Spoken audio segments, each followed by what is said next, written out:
Seen the regulations? Part of it, Bill's like, I've never seen this book. What are you talking about? Not this year. No, that's okay. Part of it is the organization of the book kind of sets the mind, kind of gets you the right framework. It talks about, first, the mental part of it. And that's part of, back to the fairness. Okay, some of the rules are talking about pilots, you don't do crazy stuff out here in front of the, you're not doing crazy turnarounds right here in front of the judges and the pilots. That's all about fairness. Okay, because you've got somebody else out there trying to do their best, and you're doing crazy knife edge, full throttle turns right in front of the pilots. We're going to zero your sequence for that. That's an illegal maneuver, illegal turnaround maneuver. Okay, fairness to all the pilots. It talks about, as a judge, your mental bias. We talked a lot about people's comments about judging at different parts of the country. Fraser Briggs called in the box, and then he says, and the judges are all ready, I'm scribing. And then he says, no, I'm not going to enter the box, and did a 180, came back around, and entered the box again. Okay. And that's Fraser Briggs, though. So the book talks about mental bias. Okay, so it's like you don't care what kind of radio they're flying, or you don't care what kind of plane they're flying, you don't care what engine power, blah, blah, blah. As a judge, you're focused on the criteria. Okay, and so we fly the Cactus Classic. What's the Goodwine kid's name? Kyle. Kyle wins the first sequence over Ryan Archer and Chip Hyde. I was in the judging chair. Guess what? I don't care who the pilots are. I'm going to judge exactly what I see. Kyle kicked their butts. He won the sequence. That's what they flew. Doesn't matter who you are. Doesn't matter what you fly. You got two invitational pilots. Kyle beat them both because he flew better, okay? Doesn't matter who they are. Subconsciously, you got to make sure, especially when you're judging your buddies, that you don't judge them too hard, because you've practiced with them enough. You know where they're going to make mistakes. You know where they're shallow. You know where they're flat. You know where they're going to miss that snap. Do not subconsciously be expecting that mistake. Judge exactly what you see, and that's it. So that's the first part of that book. Okay, just making sure you're mentally right. Okay, and if you're not, please let us know. David and Caden choose not to judge each other. They're in separate classes. Okay, just mentally not going to be able to get past that. Just don't even want that question to come up, so they just don't sit and judge for each other. Okay, so you got to make sure that you're mentally there. If you're not, please let the person, Bill Adams, that's doing the judging matrix, know that. Okay, then the book goes into the aerobatic principles, which is lines and radiuses, okay, the looping elements, because that applies to all the families. Okay, so in the manual, it's not even in the families yet. It's just, here's how we judge lines. Okay, it's all about flight path. Okay, so for the new judges, full scale, we know they judge attitude, because it's impossible for a full scale pilot to know that they're getting pushed by the wind. They can't wind correct because they can't see their reference to the ground. Yeah, so they always judge attitude in full scale. We don't. We can see our track of our airplane, so we judge track. Okay, so now when I talk about track, all we're talking about is for the lines and the radiuses. Don't confuse when the book talks about judging the track, that we're talking about rolling and yawing and all that kind of business. What we're really talking about is the lines and the radiuses on the maneuver. So the aerobatic basics, we're judging that CG and where is it going. Everything that we fly is on an x-axis, which is parallel to the runway, and the y-axis, which is back and forth. Basics of arrestee: x-axis, always directional on the arrestee. Y-axis, never directional on the arrestee. You can always go in or out on those y-axis maneuvers, your choice as a pilot. Okay, so when we talk about track, it's all about horizontal parallel, 45 up, 45 down, vertical up, vertical down. For that track, we want it to be horizontal, we want it to be vertical, we want it to be exactly 45. We're judging the CG. The shapes of those radiuses, all those looping elements, okay? And I'm not talking about, just everywhere. Every single corner we make is a radius, okay? We've got lines and radiuses everywhere. So the first part of that manual is all about judging those lines and the radiuses. Now, after we know how to judge those, we apply it to every maneuver we fly in the book, okay? Because they all have lines and radiuses, all right? So key thing for the radiuses, probably the hardest thing for the judges, is judging the radiuses. because it's going to be real easy to be watching the attitude of the airplane. Okay, so plane comes out of into Snapchat. Dude, that's like Family 9. Oh, okay. Sorry. That's like Family I didn't know if 9. I missed that part. No, we're not even into the family. So that's the key. That's what we're talking about is from the way this book is laid out. Okay. We're talking about the basics of aerobatics, lines and radiuses. Everything's lines and radiuses. Then you start adding elements on those lines and radiuses. Okay, so it starts with how to judge those lines and radiuses. And so the point is the radiuses are tricky because very dependent on airspeed and wind. Okay, so a plane that's going slower at the top of that Immelman may very much look like that when it comes out level. Very nose high, but it's got very little airspeed, so it's got to keep that nose pitched up to be able to fly level until it comes out and picks up airspeed. Okay, so as you're judging that radius, well, it may stop right there when it's level and then continue to fly and level out. All I'm judging is that CG. So as soon as that CG gets to moving parallel, that's when I'm done judging that radius. Okay, so we're talking about an Immelman right now. The fact that the airplane continues straight across and as it picks up airspeed, the nose starts to come down, makes no difference to me as a judge. Okay, I'm just judging the CD. And JT's got that look in the face like, dang, that's tough. Yeah, it is. Absolutely tough. So those radiuses that we're talking about are tough to judge. That happens all the time on... happens all the time. When you come push half outside and a 2-point roll at top, a lot of people get downgraded if you're playing is you want to get to level, then do your 2 points, but a lot of times, a lot of guys start here. And I think they're at the top, though. Well, and if the CG is coming flat, and as they do their, whatever it is, 2 half rolls or whatever, and I'm okay with that. As long as I see that radius, the CG makes it all the way back to level, because that's what I'm judging. I'm judging the CD. I'm not looking at the attitude of the plane. And so you may very well see the 2-point roll start a little nose high, be a little less nose high, and end up level. Another thing is sometimes they have, does that make sense? Does that make sense to everybody that you see that? But they have a big flat spot. That's part of judging radiuses, yeah. So the criteria for radiuses, absolutely, that's a totally different thing. So we're just talking right now the flight path, okay? And the key, everywhere in our book, benefit of the doubt to the pilot, okay? Benefit of the doubt to the pilot. If you're not sure, it's not a deduction, okay? We had Spencer Nordquist last week, had a 4 of 8 on a downline, okay? I was not quite sure whether he stopped on that first point. The other judge was very sure he didn't stop on that first point. So you had... That was me. Okay, so, and you know what? Exactly, and you're exactly right. And both judges are exactly correct, okay? Both judges did exactly what they should have done, okay? I was not quite sure if he stopped. If I don't know for sure, I've got to score it, okay? Bill was absolutely sure. He did exactly what he should have done, and that's okay. So as pilots, and I'm saying this, as judges and pilots, it talks about your confidence, okay? Don't think like, oh, I'm not confident enough to give a person a... I'll never get good scores from Spencer. No, that's the thing. I mean, well, I mean, it's confidence. You know the criteria. You know what you saw. This book talks about having the confidence to judge exactly what you see, okay? Benefit of the doubt to the pilot. So that's key. Bill did exactly the right thing. I wasn't sure. I did exactly the right thing. I had to give the pilot the benefit of the doubt. That's often one of the key ones when you try to judge expenditures. Yeah. Did he or didn't he? Yep. So if I'm questioning myself, well, I don't know. Well, If you don't know, you always benefit of the doubt, okay? So that's part of that, having the confidence. And we try to get the judges far enough apart, quiet enough that you do not hear the other judges score, okay? When we're setting up judges, and for pilots, you want to stand far enough away that you don't hear the judges' scores. You do not want to be listening to that stuff while you're flying, okay? You do your job, let them do their job. That's like everything's good, okay? But the two judges, your confidence, doesn't matter what you hear the other judge say. 0. And I've told pilots, you may get the exact same score from 2 judges. I can almost guarantee you they are 2 different sets of deductions.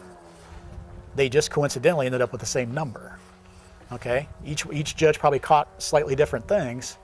They both ended up at the same number. So don't think that you got the same number. They took the same deductions even. So be confident that you know the criteria and that you're giving them the right scores for exactly what you saw, okay? Any questions on the lines part? I think that might even be, let's go into that chunk and see if what's critical in there. Probably most everybody got the quick reference there. This is in all the judging manuals, okay? So part of it is like, especially if you getting ready to judge a sequence. Nope. Share with somebody for both of them. If you actually want one, let me know. I can email it to you. The key thing is you sit down, take a look at what's on the arrestee before the pilots show up, please, and make sure you understand where the radiuses have to match. Okay, so that's the first one. They made it a lot simpler 2 years ago. Okay, we've got square corners, we got corner angles, and we have round corners. So the arrestee is drawing those right angles. Those are called hard angles or hard angle corners or something like that. Those are where the radiuses don't have to match, except for you see that family 3. Okay, there's an exception to that rule. The hard corners don't have to match, except for that family 3. Very odd family. It's just a combination of lines with no L. Rarely see those maneuvers, but if you see that family 3 stuff, you know all those radiuses have to match and all those line lengths have to match. Very unique family, easy to judge, very hard to fly. Very hard to fly family 3. The first radius and the first line length set the criteria for the rest of that maneuver. Okay. And then over in family 7, you see some exceptions to that square corner not having to match. You see the square loop, the diamond loop, and the octagon loops. Okay, so you got the same thing. First radius, first line length, set the criteria for the rest of those maneuvers. Real easy to judge, really hard to fly well. All those radiuses that have to match, all those line lengths have to match. Okay, everywhere else, you can see where the round corners have to match typically on a maneuver, exception being that double Humpty, because they're so far away. Really hard to judge whether the top and the bottom radius on a Humpty would be the same because they're so far apart, so we don't even try. All right. Anything else on lines? Yeah, so that's the chunk of the thing that talks about that line length deviation. Internal lines on maneuvers where we're centering. So that's one you're going to hear and you're going to see on so many maneuvers. And we've simplified the criteria in so many places, getting rid of a lot of the radius matching, so that pilots can concentrate on the quality of the centering of maneuvers on lines. Okay, it's really to just be judging the elements and not where they're placed. Okay, and you're going to see some, all the way up through Unlimited, some significant centering issues. Because as pilots, a lot of times we're not paying a whole lot of attention to it. We just go around a line, we just do our element, and we finish the line, and we fly a radius, not really paying a whole lot of attention to centering. So we're really asking the judges to pay attention to this, okay? So the rule is really simple to understand, a little more of a challenge to apply, okay? So look in your book. When you get there, is it figure 14? I think it might be figure 14. I don't know if it still is or not, but it's the line length deviations when you're on the center of a line. If it's a visible deviation, and I'm going to start with benefit of the doubt to the pilot. It's a long up or a down line. It needs to be significant enough difference that you know it's not centered, okay? So no doubt it's not centered. Visible, 1 point, okay? Pretty darn common, down lines, even sometimes on up lines, to have a 2-to-1 difference. If the difference gets all the way up to 2-to-1, it's a 2-point deduction, okay? It gets all the way up to 3-to-1, 3-point deduction, okay? If they actually are missing a line on one side or the other, they're on a down line, dude, throw in the half roll. Crap.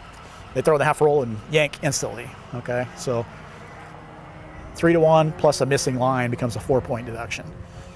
Okay, does that make sense? So we got more than a 3-to-1 difference because we've got all of it and 0. I mean, the difference is literally infinity, so it's more than 3-to-1. And a missing line, which is another point. So in that case, it would be a 4-point deduction. So that's the centering on lines, and you're going to be using that all over the place, even down in basic. Your half roll on reverse half Cubans, Humpties, centering on tons of those lines. Get really comfortable with that and paying attention to that. Radiuses Bill was talking about, flat spots. Each flat spot's a point. Each change in radius is a point. One of the hardest maneuvers to fly well, a round loop. Oh my gosh. Oh my gosh, it's hard to fly a round loop. Just crazy. In addition to trying to keep the wings level while you're doing that whole radius thing. It's like, oh my gosh, it's you get a 6. Finishing the loop is the biggest. You get a 6 on a problem. loop. I mean, you should be celebrating, man. It's perfect, and it comes out, 4 or 5 fuselage lengths before it ties back into where Okay. it started. And we want to talk about judging loops, okay? If I see anybody, Randy Dreyer. Oh, good. If anybody's sticking their finger up when somebody starts a loop, I'm going to come out and throttle you, because we don't judge where you end compared to where you start. Okay? Mike Treby's like, what? All you judge is what you see along the radius. Okay? As you go, if you see a flat spot, take the point. If you see, That's the thing. if you see a radius change, take it. But what I'm trying to tell you, Bill, is if I don't see anything through that entire radius and it ends at a different spot, I am not allowed to take a deduction just because it ends up at a different spot. 4-point maximum deduction on that. Huh? Then, isn't that, didn't you see that? Huh? Benefit of the pilot. What? Well, if you didn't see it around that radius, Judge the radius. you saw no flat spots, you saw no changes in radius, I don't care where that plane ends up. Okay? Do not let me see you sticking your finger up there expecting it to come back to the same place. Isn't not ending where you started an indication that the radius changed? I'll totally agree with that, but I don't care. I don't. So you may or may not have seen it. You did not see it. You did not see it. You did not see it. Please do not make up deductions that you didn't see. So the pilot gets the benefit of the doubt. Well, You did not see the error. it was so slight that I didn't see it all the way through the radius. There is no thing where they didn't end up at the same spot. So they ended up higher, they ended up lower, further, left, right. Please, please, please don't let me see you doing that. Judge what you see as you go. Please don't make up a deduction after you end. You don't agree? Yeah. Different, I always thought. Yeah, because where you exit and where you enter is not part of the judging criteria. We judge flat spots and radius changes as you go around, and we judge the corkscrew. Okay, now I'll give you that. Okay, now if I start where that orange flag is, okay, that's the other part of judging this loop. Okay, from in to out. If I start, I believe you started at in and out where that windsock is, and you end up further out. Now I'm going to take a deduction for that corkscrew. Okay, what we were talking about is the radius portion. Okay, flat spots, radius changes. The corkscrew is a totally different deduction, and that's based on the angle to where the maneuver started out here at the end. Let's just say we're coming from the left. Okay, so you started there, and in my guesstimate, that angle from where you started, okay, so you started down there, you started your loop here, and you ended up your loop there. Okay, to me, that's a 15-degree corkscrew out from where that maneuver started down there. Does that make sense? The angle I'm talking about? 1.5. Yeah, so it's a 1.5. We do half point per 5 degrees. So that's how you judge that corkscrew. Now, if they ended the maneuver right here, so now all of a sudden, it's a much more severe angle. If they started out there at the road, same corkscrew is going to be a half a point. Does that understand where we're starting that angle? After that one plane length, that's where that maneuver started. It's like, okay, from that starting point, how much did I corkscrew in or out? Why are you flying a knife edge loop when you're explaining that? Not. Oh, I'm going to use a stick instead. I'll use a straw instead. okay. That could have been very confusing. I'm with you. Dean, in the unlimited, a 360 rolling circle should end where it starts? No. Absolutely not. That's a totally different family, but rolling turns, same thing. We're judging radius changes. Okay? If I didn't see a radius change on my way through, I can't make up a deduction at the end because, well, something must have happened somewhere. I'm just going to take 20 points off. Nah. What about the roll? The roll rate. So Jim's getting into judging criteria for rolling turns.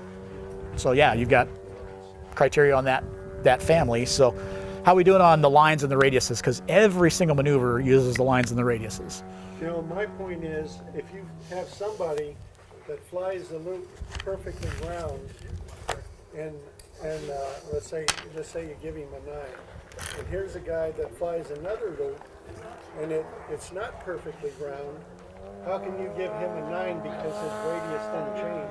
How can you give him the same score that His the radius guy did change, though. that the guy in front of him flew the 9 with the perfectly round, starting and ending at the same spot perfectly round, and here's the guy flying it and coming up 2 fuselage short, and there's you don't see any radius change, how can you give him the same score as the guy that flew the perfect loop? Because you didn't see any radius changes. Because you Seems judge it seems like yeah, it seems like the guy that did the better loop would get the better score. Yeah, not a criteria. Were there any flat spots? Were there any radius changes that you saw? No, Yeah. no, but he came Yeah. out. So that's but he it. came out with a flat spot in between where he started and where he ended. Right. So there was how do you- there was how not do a you significant get the enough. same score that the guy who flew the perfect loop they got. I'm just asking you. Please don't make up deductions that you didn't see. That's all I'll say. That's just how it is. It wasn't enough that for you to even see the difference during the radius. Well, you didn't see the difference Yeah. in the radius, but you seen the guy that did the perfect loop It's not a come grading out. criteria. Come out. Entry and exit points are not grading criteria. Yeah, that's what I'm is just he's saying. Yeah. So Then you as a judge need to Yep. study on your criteria better and be a better judge. yeah, that's just how we judge it. You know. All right. So let's get into some families since we now got that. Good conversation, though. Yeah, absolutely. Good question. It's tough. All right. So then we'll just quickly go through the families, see if there's anything that's confusing or we want to make sure we cover. Family 1, lands and angles. Family 1's super easy because none of the radiuses ever match. It's all just hard angles. Nothing really special there. We got lots of elements that are placed on those lines. Okay, so as soon as you see a family 1, based on the way the arrestee is drawn, you know none of the radiuses have to match. You know it's not the family 3 business. You know it's not the family 7 diamond, square, and octagon loops. So you just immediately know the radiuses don't have to match. So at that point, you're just judging the track of the CG on those lines. Okay. That wings, parallel, corrected flight path. And then whatever elements are on there. We'll get into those elements.